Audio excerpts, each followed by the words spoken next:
Welcome, viewers and listeners, and thank you for Wait a joining minute, us here. just a second. Hold on, ready? Hold on.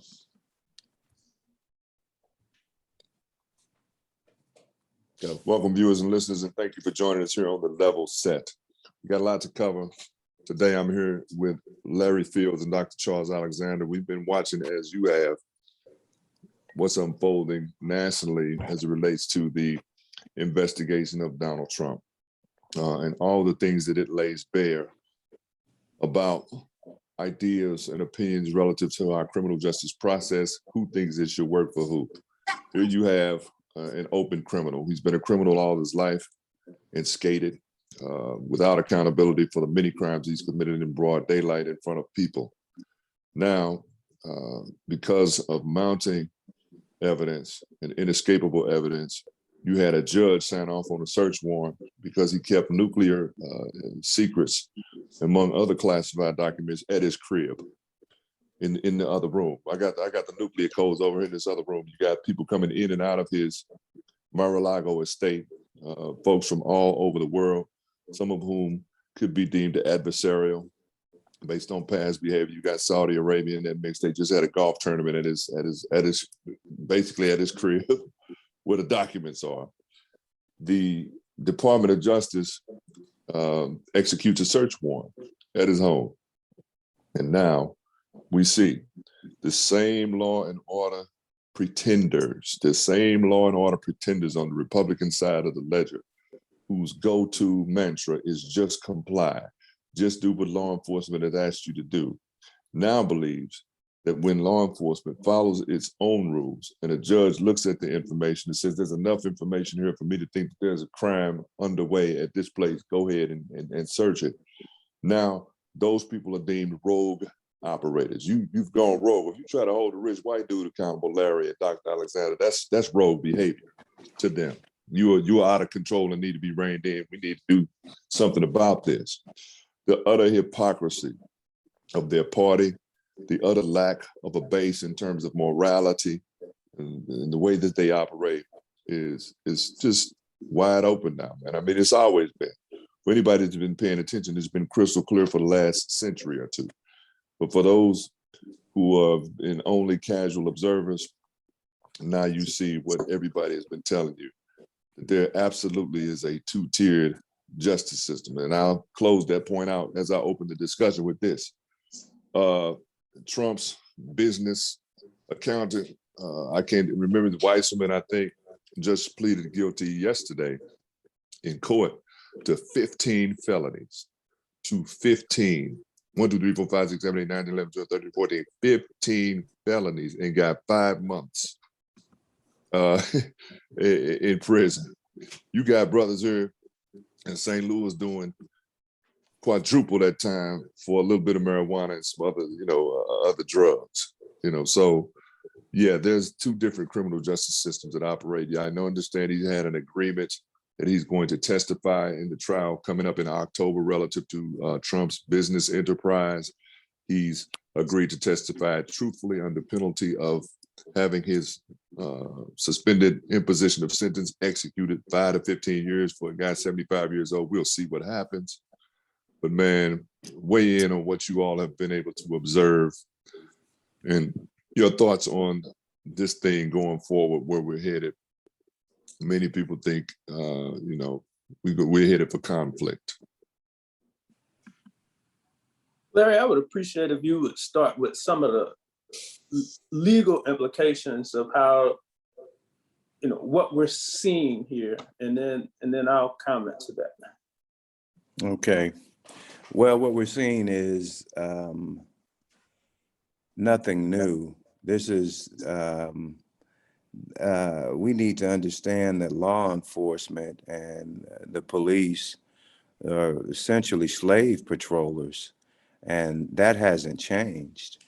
And the slave patrollers are to keep slaves and dissidents in their place. There is no serve and protect our community with respect to these sentences that you're seeing. That is, you can go back to to, when Tupac was on his political bench. You'd be surprised as hell. They letting these white boys, right out of jail.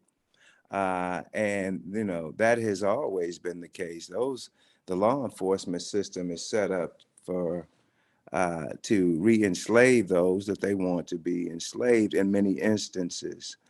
And that's what we are witnessing. The ends justify the means. Folks back into this.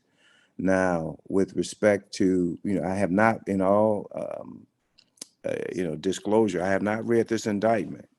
I have not read the charges. I just got the actual news, breaking news on that excerpt yesterday with the vast majority of folks. And prior to the show, I did not read that. So I won't Are you talking about relative to the search warrant, Larry, or to No.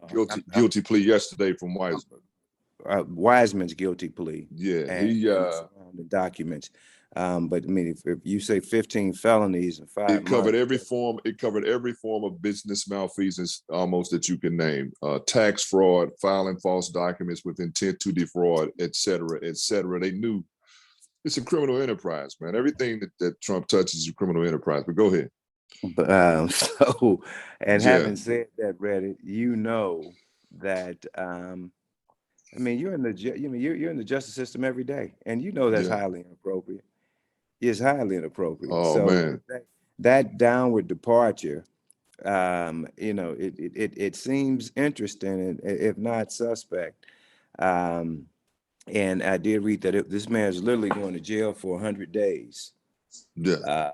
He's going to jail for 100 days, and he's going to have 5 years. I did read the article, but he's going to have 5 years of, probation, which will more than likely be nothing to him.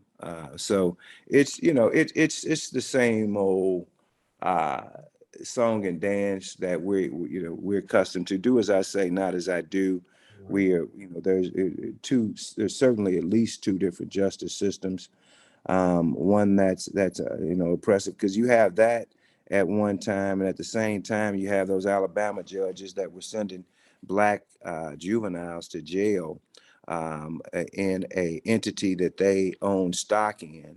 They have there was a $200 million judgment judgment against those 2 judges or 3 judges yesterday, who were basically sending juveniles to this corporate prison that they were investors in,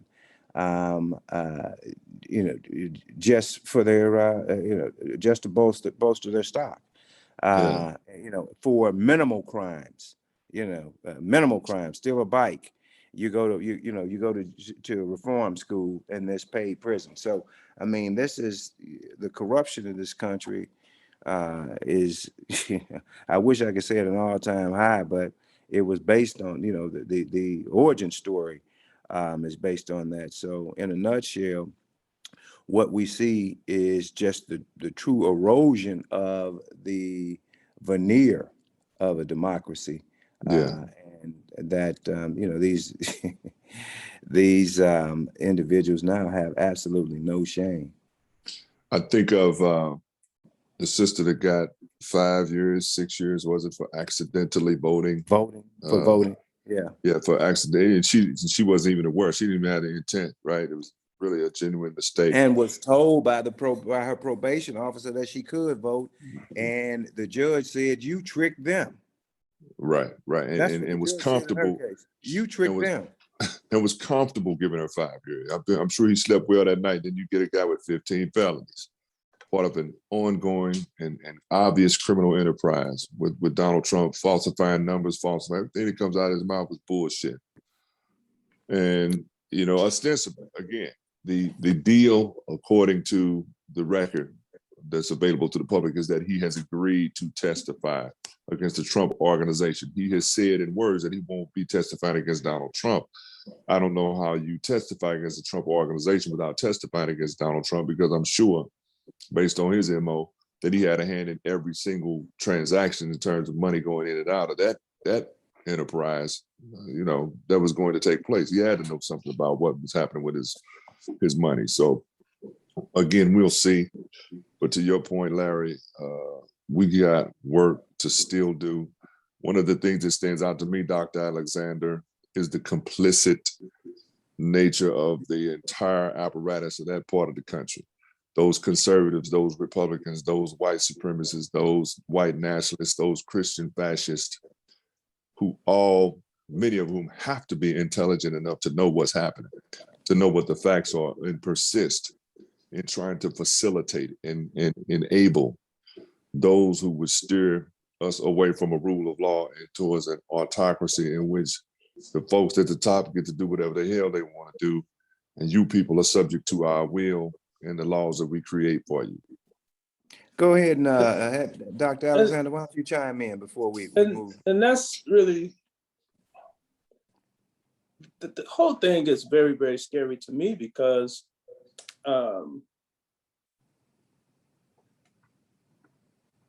we'll get very, very, we get personality centered. And so as this is going on, we'll be happy, so there are some folks who are saying the fact that there is an investigation of Trump, that even if he don't do no time, then it's a victory. It's not a victory. It's only a victory if he does some kind of time. Agreed. This kind of public censorship in and of itself doesn't mean anything. Why do we know this? Because the lady in Wyoming just got smoked the other day. There's a whole legion of these Trump people. And if nothing happens to him, that just intensifies. And it's not a new movement. That becomes the other thing, that they're kings of the cults of personality. The white supremacists are. And so I'm not saying they're creating some new movement. This is just kind of what white supremacy has morphed into. And so it's much easier, they think it's shade. They think this is providing cover, that, they're gonna be like, oh, no, I'm not racist, I'm just pro-Trump. Well, those things, a whole lot of things just go, that necessarily come together if you pro-Trump. So you're pro-racism, you're pro-misogyny, you're pro-criminality, you're pro-everything. That's the nature of Donald Trump. But that's the nature of the white supremacists. Right. And but all of these things have always been, and and this again, this is where we get stuck, because we're so, we are still struggling, just with our, best way to say it is that we are just in our identity crisis free fall. Right. So we'll say, my history didn't start with slavery. My history is greater than that. And then we don't read beyond whatever we say. And so, but the 1619 project is where we start. But even then, and so if you say that your history is beyond that, then learn that and know it. Don't just say it. Learn it and know it. But the point being is that you still got to know, even if history, even in worst case scenario, your history started in 1619, then read forward. So if you read forward, then you understand that the United States is a criminal enterprise, which is Yeah, I did. Okay, go on. Okay, now it's going. And so the whole thing is a criminal enterprise. What they call patriotism was the leaders of the colonies' effort to dupe Britain for some money's due. That, it wasn't taxes, it was bills. they fronted this thing. right? And that's what this has been over and over and over again. We're gonna go spread democracy. No, you go and you overthrow independent nations and install puppet governments. And then you extract all of the, I mean, it's imperialism all around, all around, all around, all around. And then those people who live within the empire who are not white supremacy, who are not white supremacists, are always victims of the actions of the empire. And so when we see these things and we're like, oh, that's just Donald Trump. No, this is a pure manifestation of the empire. And how do we know?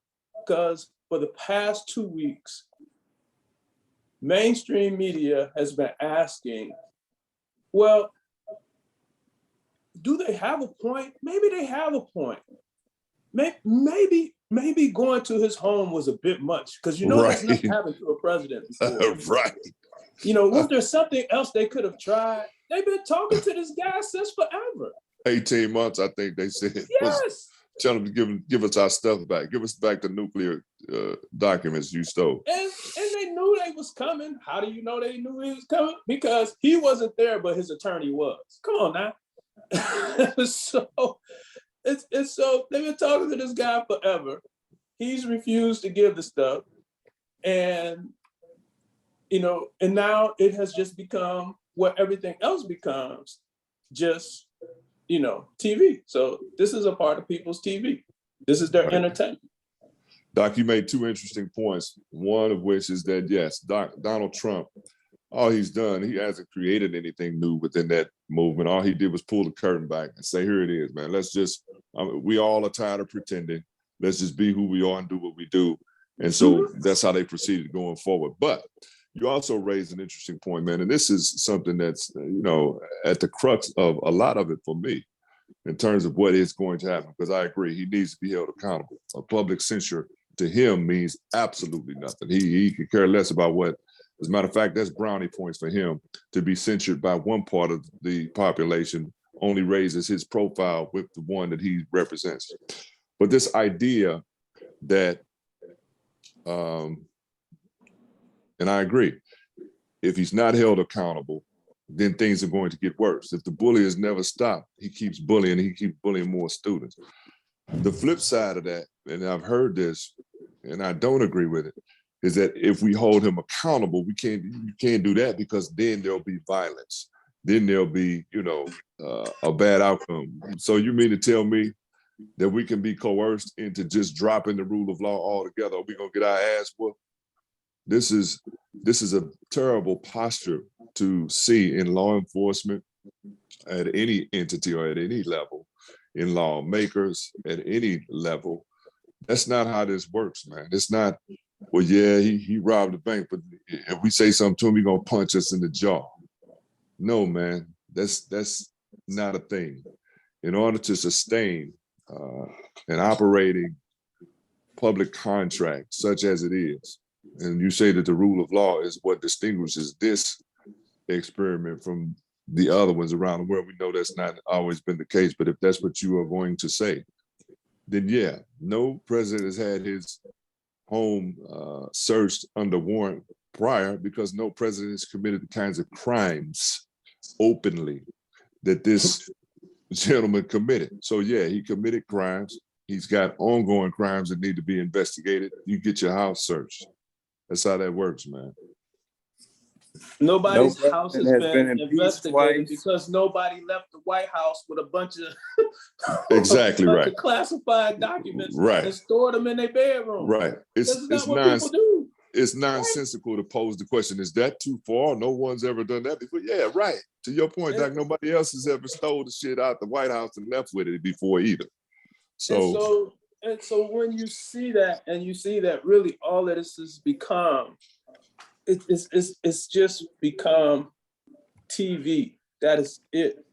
And then we watch it just like, so just like people pay attention to this, just like they pay attention to preseason football. It's preseason football and Donald Trump. and then they off and running, not really paying attention that this has implications. Okay, so, and again, it's not really, you know, I don't know that you're emboldening Donald Trump in particular. You know, he's crazy regardless. But what you are doing is emboldening what's the senator from Kentucky? Mitch McConnell. Mitch McConnell. Trust and believe, by the time all of this is done, you know, you'll finally then realize all of this stuff that's getting, you know, pushed through here, pushed through there, and blah, blah, blah, blah, blah, that just isn't being covered because, you know, folks are focused on this, you know. So like, similarly, you know, folks are worried about this. Well, wasn't it just a settlement against the NFL? And this is even for those folks who watch NFL football. Just a settlement against the NFL because of how they were measuring the effects of the bad climate and the diagnosis of CTE. And so brothers were not getting diagnosed with CTE because the NFL's baseline were saying that, you know, you guys were already testing low.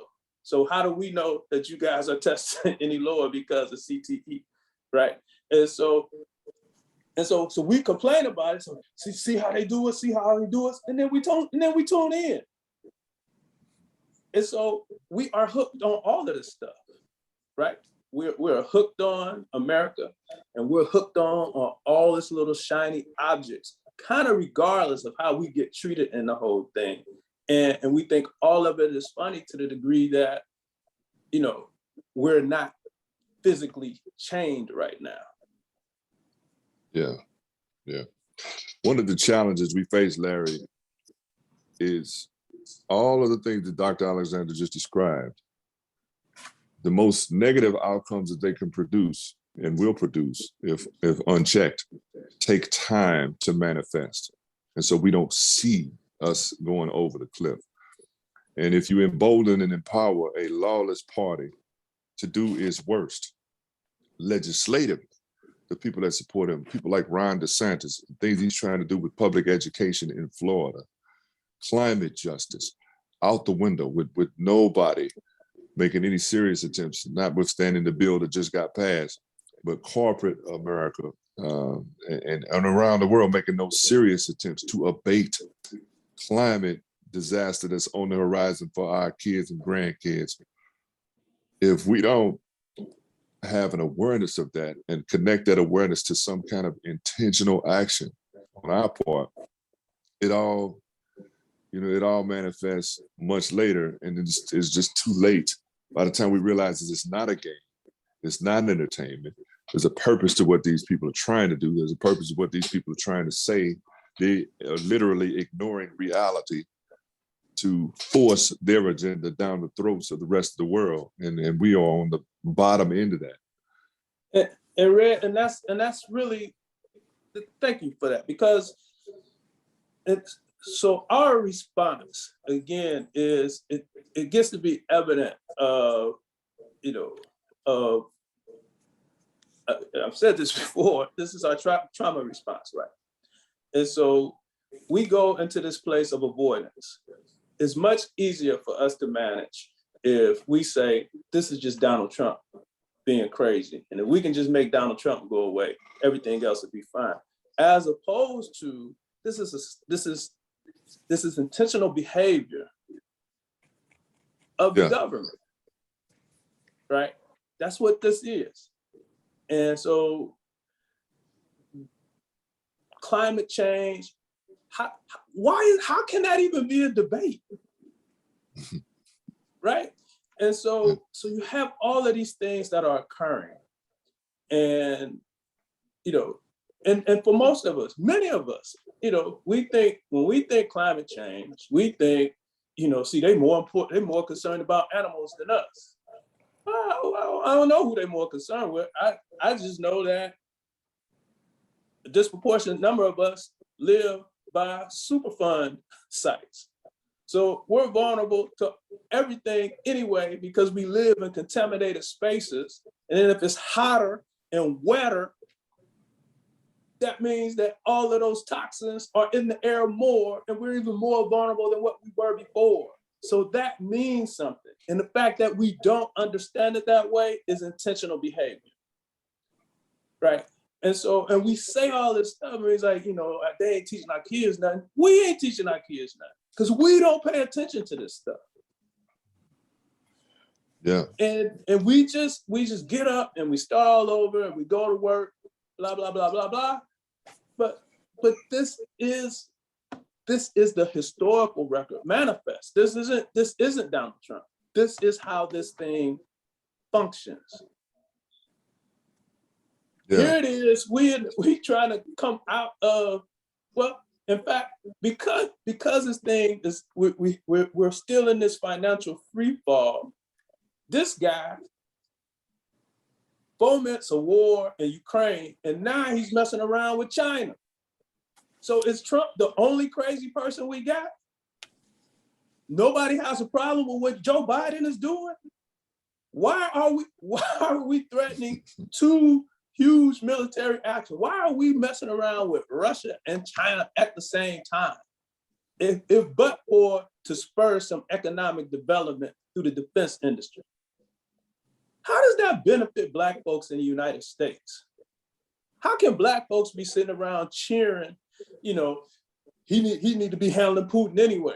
They ain't mad at the way that them folks in Ukraine treated the Africans who were trying to lead a country.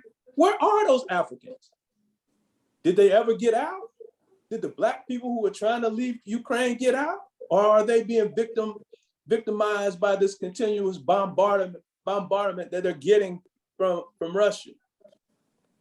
All this stuff matters. All this stuff. So when you kicked off the war, or did you think about?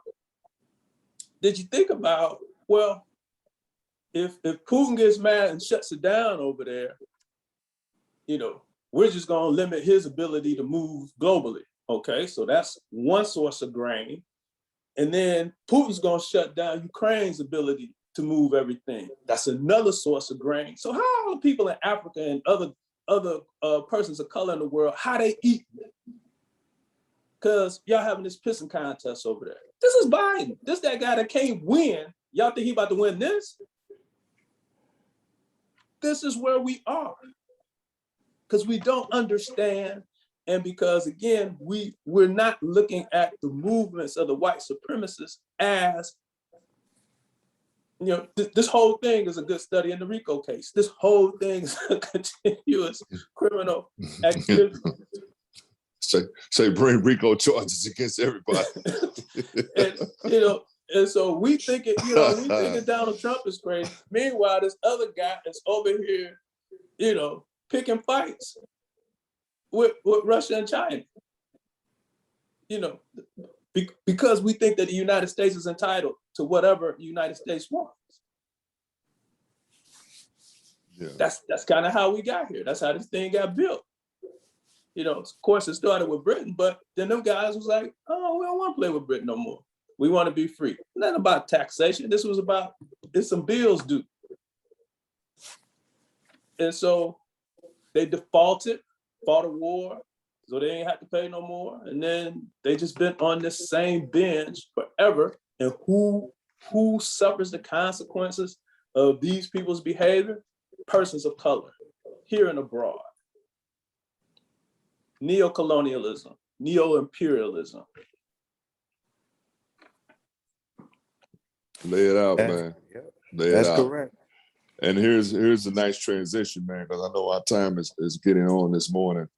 You talked about government actions, Dr. Alexander. And Larry, here locally, the St. Louis City government has recently acted to create, based on the will of the people that they represent,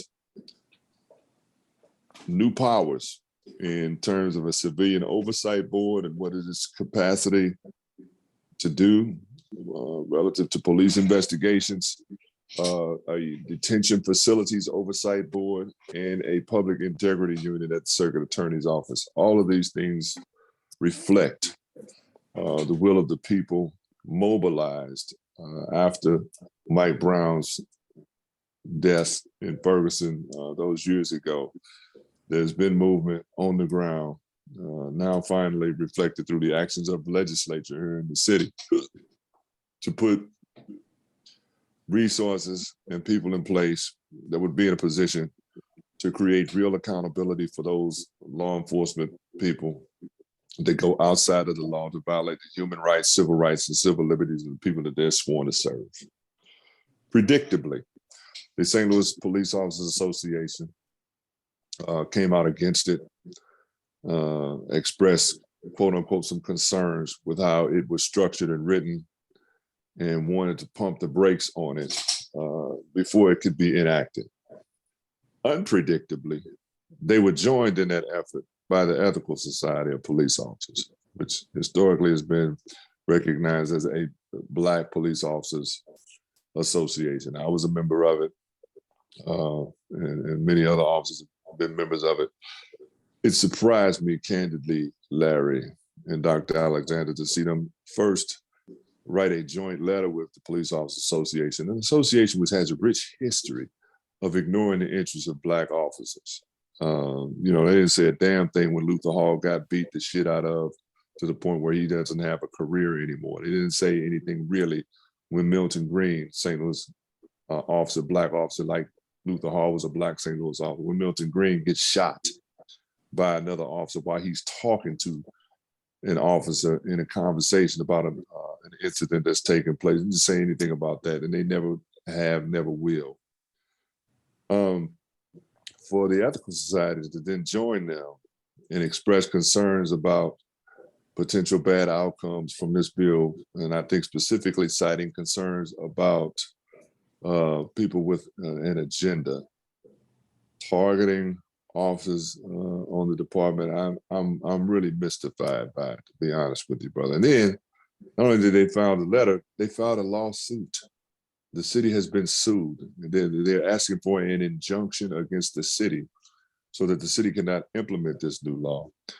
The St. Louis Police Officers Association was joined in that lawsuit by the Ethical Society. Most of us who've had any experience with the Ethical Society and law enforcement in this city are mystified by it, man. And I would hope that their leadership would make a better explanation to the people, not to the politicians, but to the people about why you thought that was a good idea. I think their expressed public reason was they were not included in the process of creating the bill, which is fair enough. I would expect for them to be included in that process.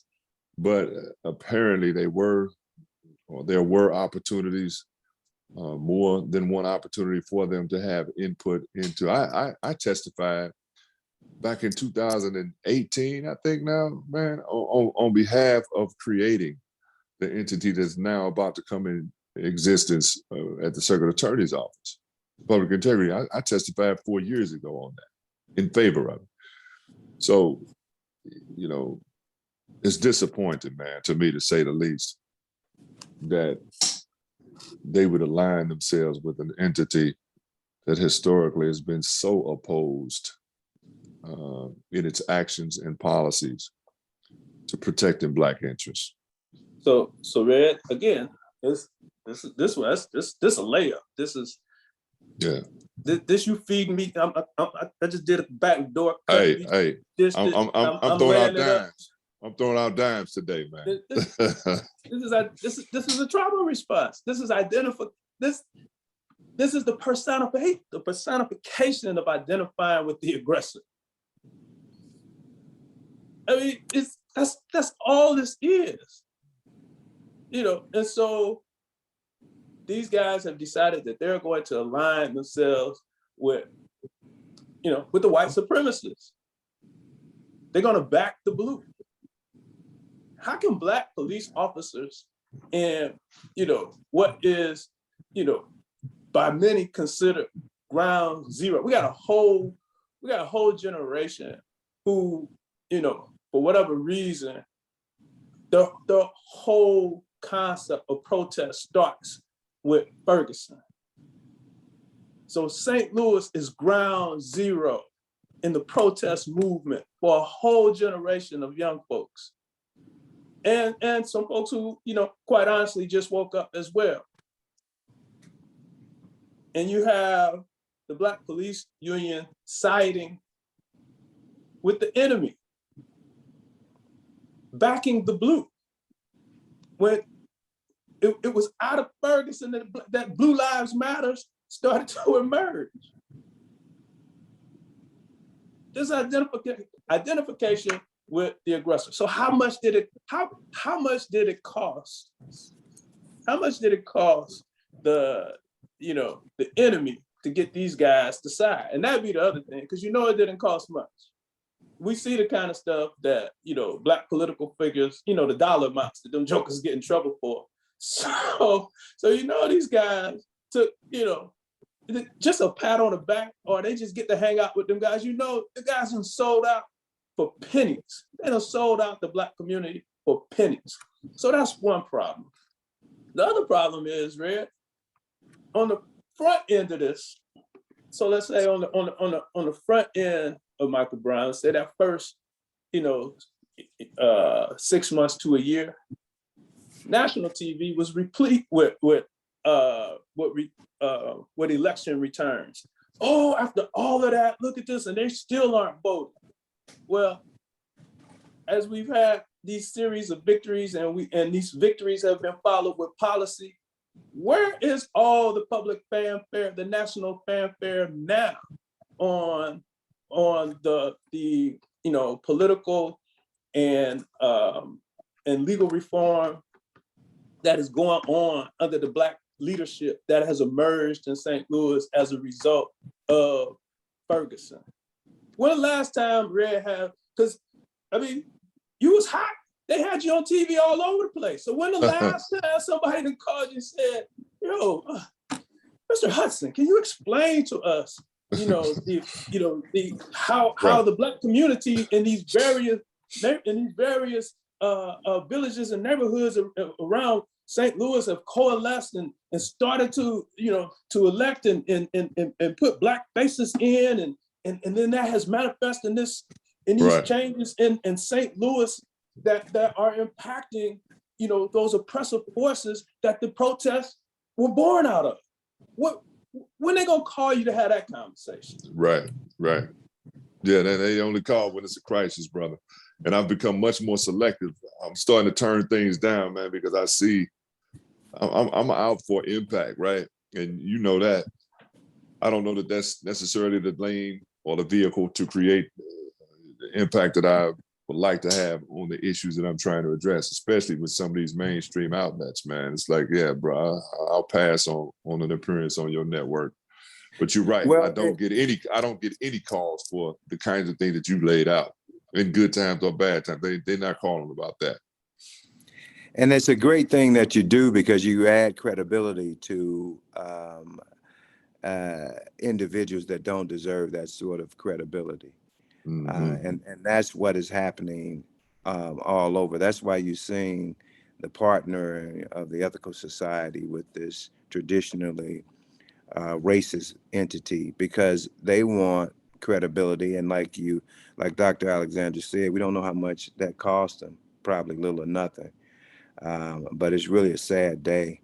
Yeah, when I do want them to publicly, they owe the community an explanation. I know that they don't feel like they owe these elected folks. They don't know the police, what the work that we do, and et cetera. Okay, we get that, man. Nobody knows what we do, but the community, man, they need answers. They need clear answers about what was going on with that. Yeah. So, Larry, I don't know how much time we're looking at. I know you got a hard stop at. Yeah. No, we're fine. We're fine. Okay. Yeah. And you see again that this becomes another one of those, so just like this is, clear personification of identifying with the aggressor, this becomes a thing where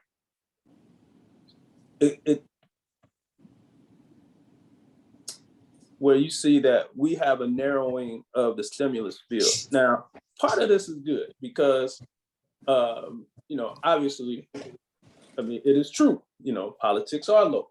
And so you see you see us doing very, very important things about things that we said were very, very important. So that is good. But once that thing starts to move in the direction that it needs to, and we feel comfortable that we have the checks and balances in place to sustain what we want and to fight and refute what we don't, again, we then have to start to look, how does this impact things, nationally, and that's, again, that's where we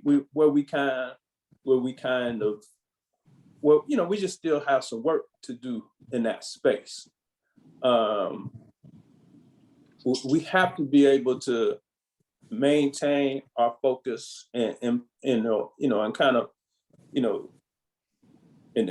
well, not even kind of, we have to maintain our focus, and we have to control those things that we can control. And that starts with, our local politics. But again, once we have some, we have some wins under our belt and we have some momentum, we have to, at the same time, while we continue to maintain and grow that circumstance, our thoughts about things have to start to broaden.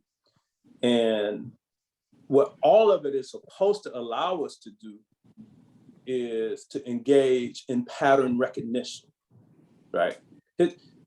History is not good just because it happened. It's good because you can learn from it. And so we should be able to start to see, again, these larger plays against us before they unfold. We should be able to read the defense. And we're struggling with that. And so, we have, our small victories, but we're not prepared for that next thing. So like, who would have thought that the Black Union was going to sell out, right? But, history says that that's what happens, So whether or not it was them or not, history dictates that there's going to be somebody who identifies with the aggressor. We see that all the time. We were clapping our hands, backflips, Barack Obama. So what's going to happen? Reconstruction. So that's what we got now, Reconstruction. Because the white supremacists are always going to rise. That's the pattern. That's the pattern that we're struggling with. We are struggling with white supremacy, so much so we will say things like, "So when the police just start killing Black folks?" That's where the police come from, slave patrols. Oh, well, my history don't start with slavery. It do here. Here, this is where it starts, and that is a part of that history. And so if we keep, ignoring some of these things and then blaming the folks that we say don't like us for not teaching us, then we continue to be vulnerable to, our lack of response to the patterns. And so we're off again so what we're seeing here is awesome. It's historic, right? What's the plan? What's the plan? How do we maintain this? What's next after Kim Gardner? What's next after the mayor? What's next? How do we get what do we want? Not only how do we get what we want, but how do we build equity so that this is sustainable? Yeah, those are excellent questions, man. And it makes me think, at a very fundamental level, not necessarily responsive to what we do legislatively or in community organizing terms to sustain the momentum that's been created. But what do we do about raising the level of awareness of all of what you just described? And it has to have to do with some level of education for those who are coming up, who are coming behind us. They have to know what you know. And I got a colleague, Bill Monroe, who's a former police officer, activist, was one of the early members of the Ethical Society. He's been out here for years, man, trying to create a school for Black kids in the city. He was trying to use the old Beaumont building most recently to create a school for kids in the city. But the emphasis to me, when I see what I see in terms of our young people and some of the choices that they have been making, wholesale, en masse. You always got some young people who are afforded opportunities to learn, take advantage of those opportunities, whether it's in public school, wherever it is. But so many are missing that opportunity. There has got to be some emphasis on better public education at the time right now when rising white supremacists in legislatures all over the country are out to destroy, utterly destroy public education, period. And you got folks out here now saying we don't even need a Department of Education, do away with it. If we regain power, we will do away with this shit. They've been there has to saying be that some for a urgency. long time, Reddit. But That is, they're close now to being able to enact it if you know people don't realize what's happening. To Doc's point, man, the awareness piece is a thing, man. And you know this, Larry, we've said this on the show before.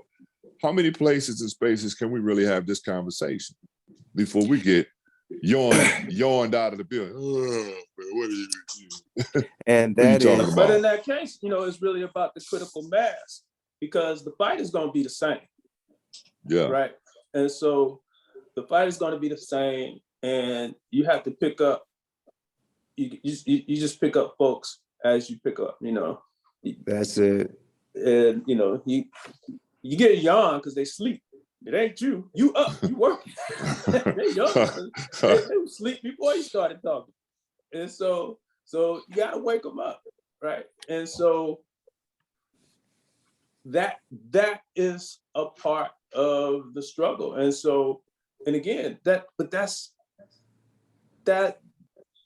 where you see how critical the moment is, continues to be, or what have you, is that we say there are white supremacists. We say the white supremacists aren't teaching our kids. So much so, we say that we join with the white supremacists in an argument about critical race theory that is theoretically incorrect, and then don't teach our kids.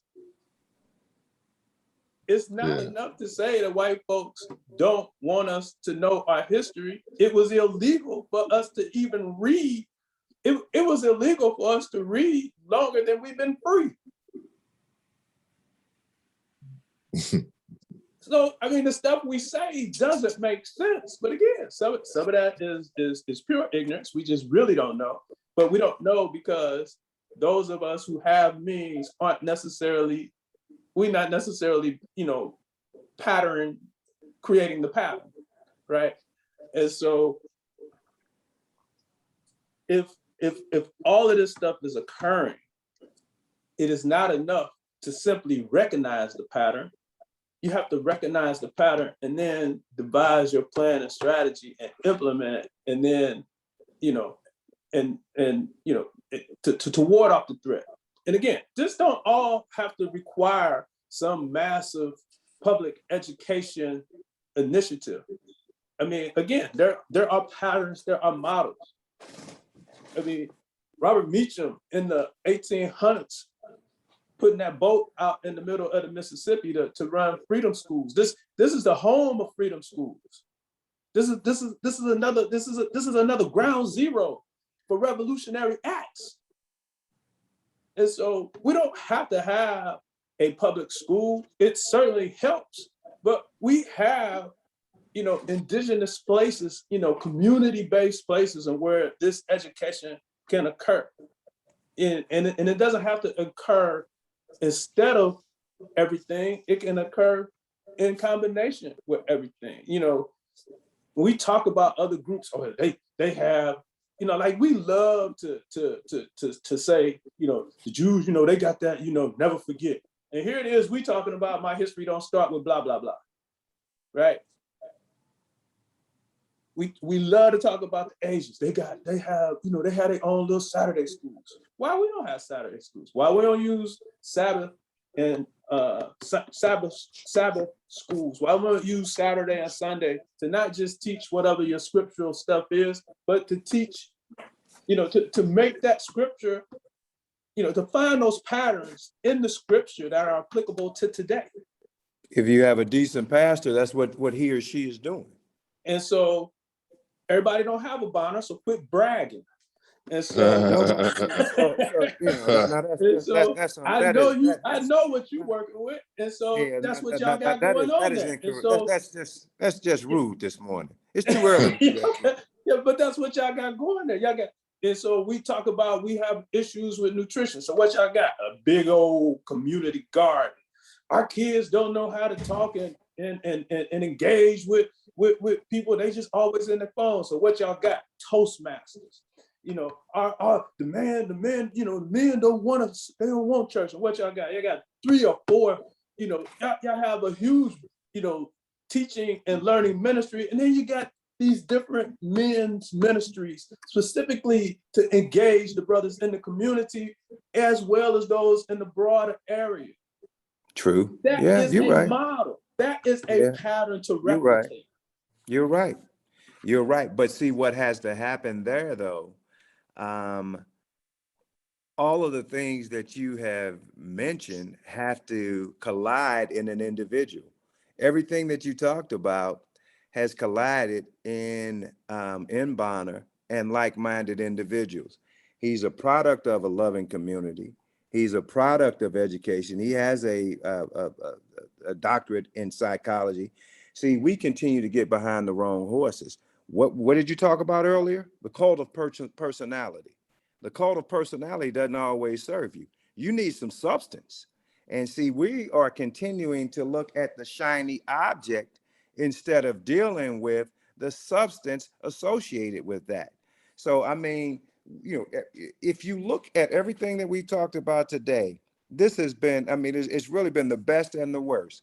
On one end, we're talking about legislative gains that have been made and things because of a manifestation of competent individuals. On the other end, we're talking about individuals that are still selling us out for less than 20 shekels. So, I mean, we're hitting and missing. We just have to be more consistent and we have to hold people accountable and we have to be accountable. Now, I got word yesterday that one of my grandnieces is not reading at the level that she's supposed to be reading. I'm holding that mama accountable. I'm holding myself accountable. I'm holding her cousin that told me about that accountable. And we're going to deal with that today. Yeah. Today. We're dealing with that today. I'm about to have, I'm praying that I have a civil conversation with a particular relative of mine that's happened to, that is responsible for that. But some of that responsibility bears witness on my shoulders. And that's the way we got to approach this thing. That's as local as it gets. Well, Now, we say it take a village, right? it takes one, You know, man. so that's another of those things that we say, but you know, are we really doing? And of course we are at some level, but there are a whole bunch of levels where we aren't. We are And not. so we have to, you know, those things that we can control, we have to control. And it might be, you know, for folks, well, you know, I'm just trying to it don't have to take no whole bunch of time and money. It could just be, you know, I go buy this magazine and now she's reading this magazine. Right. And she That's starts it. to, Right. right. Yeah. This Yeah. subscription. And the magazine might not even be about nothing. Because the main thing is to get her reading and get her reading something that she enjoys reading. Right. In theory, she'll read more. Right.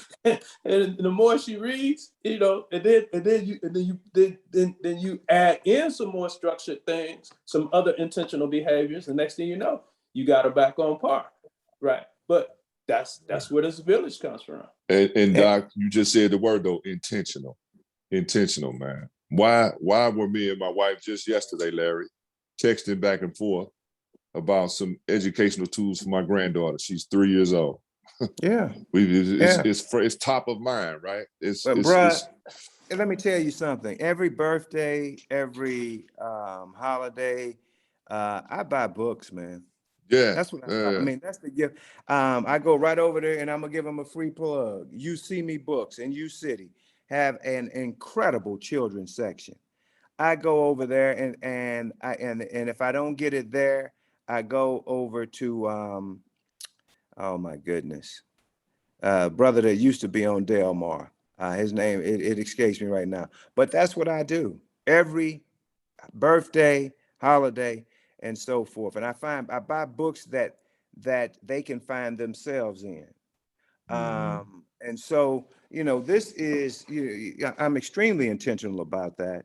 Our authors have to do, a better job because they still, even in some of our children books, are propagating popular myths. I picked up a book that said King was from in a children's bookstore. King was from extreme poverty. It's like, have you ever been to the King Center? Have you ever done a tour at that house? That ain't what extreme poverty look like. And now you can go virtually. Yeah, now you can go virtually. Yeah, and so I mean, you out here lying, and that's just one example, man. So I mean, we everybody's got to be held accountable, man. Yeah, and we can all have a create the role. mechanisms for those who don't have access to go virtually too, right? So there are a lot of things that we have to look at and do and kind of like literally get in where we fit in. And so but we know we could do it because that's how we get to the need for the boys in blue to kind of pull the move that they are doing here. That's what whenever we just have to look at the white supremacist behavior as aggression and then counterpunch, right? So they go on offense, and then we defend, we block all of that, and then they're gonna come back again.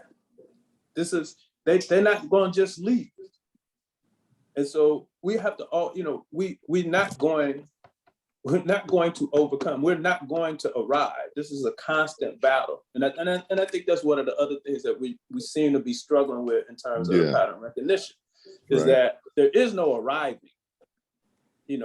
That's what we have to continue to understand. We will. I mean, you need to attack it just like you do hunger.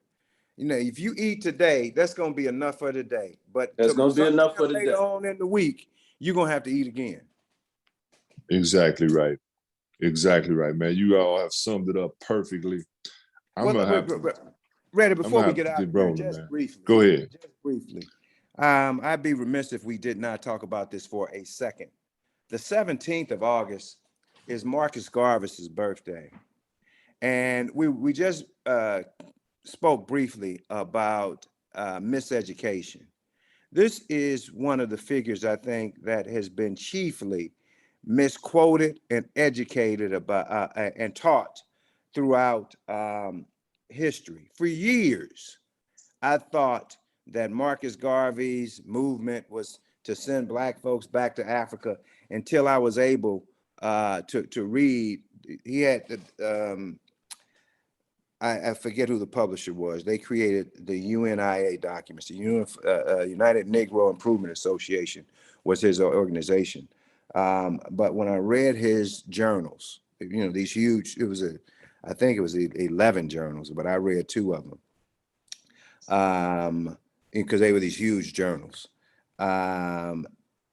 It was very, very clear that was a lie, and they continue to propagate the lie. What he was trying to do was to connect African people and the world emotionally, spiritually, and economically. What he wanted was the equivalent of Chinatown and Little Italy in every city, but for it to be Little Africa, mercantile and everything else. But he has been, but the first thing they did, they being the power structure, they curated him to carry out this impossible, almost irrational plan of sending us all back to Africa. And that was never his intent.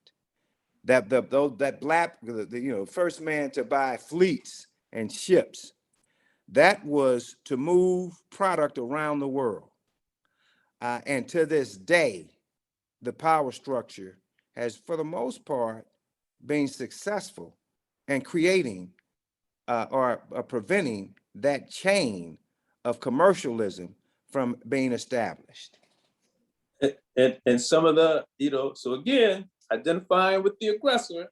So the forerunner to what has become the FBI hired its first agents to infiltrate the United Negro Improvement Association. That's what those jokers did. Yes, they did. And and that is what it is. But and so even today we have, and this is the other crazy thing. And so we have people. So let's say he was just purely back to Africa. Okay, it was 1920, right? So why you want to stay here? Why you want to stay here coming out of Red Summer? Why would you have any belief? Why was there a reason to believe that you weren't gonna have, perpetual Red Summers? Why is there a reason to believe that we don't and that we haven't had Red Summers? Right? Because we have. And we certainly had them, clearly had them, throughout the 20s, the 30s, 40s, 50s, and 60s, right? So we had people telling us they didn't want us here, and so, and it has been that way as long as there have been free people here, and we don't process it that way. We feel a certain kind of way because, so even, with the Nation of Islam talking about separation. Well, how are they talking about separation? We were separated. We were already segregated. We were already separate and unequal before Garvey started saying whatever he started saying, before Elijah Muhammad started saying whatever he started saying. All of that stuff was already in place. But we don't understand those dynamics in that way, right? So we have people singing redemption song, loving Bob Marley. I don't have no problem with Bob Marley, but what they don't know is that the quote is, we are going to emancipate ourselves from mental slavery because while others might free the body, none but ourselves can free the mind. Bob Marley is singing that song because he's giving reverence and credit to Marcus Garvey. This ain't just some pop culture. This ain't just some reggae line. This was a nationalist ideology. Not for us to go back to Africa, but for us to be African wherever we were. And in order for us to be our strongest, we had to have social, political, and spiritual ties with Black folks on the continent and the diaspora. And how do you facilitate that? You raise a maritime fleet. That's what you do, right? But we're caught up in all of this madness, right? And and in this madness, the other thing that we don't talk about was who was the arch rival to Marcus Garvey. Well, of course, it's the white supremacists, but who in this scenario, who identified with the aggressor? The NAACP, Walter White. Who else? W.B. Du Bois, right? When Garvey came here, he didn't come to see Du Bois. Garvey came here first and foremost to see Black folks, but the Black person that he wanted to meet and that he wanted to model his organization after was Booker T. Right. And so, but again, you sit around waiting on white folks to teach you, you ain't gonna, understand those dynamics. Right. And why you, I was more of a Du Bois than I was a Booker T. But that same white man don't tell you that one of Du Bois's main benefactors was who? Booker T. Because they didn't have this contentious relationship that folks talk about. They certainly didn't agree on everything, but they were not at each other's throats. But in order for you to understand all of these things, you got to crack the book. Yeah, man. Well, Yes, that's you it, do. brother. He summed it up for us. Let's go, baby. Right. Hey, we'll see you all next week. Join us here on the Level Set for more conversation and thoughts on what's happening around the world. We'll see you next week. Take care.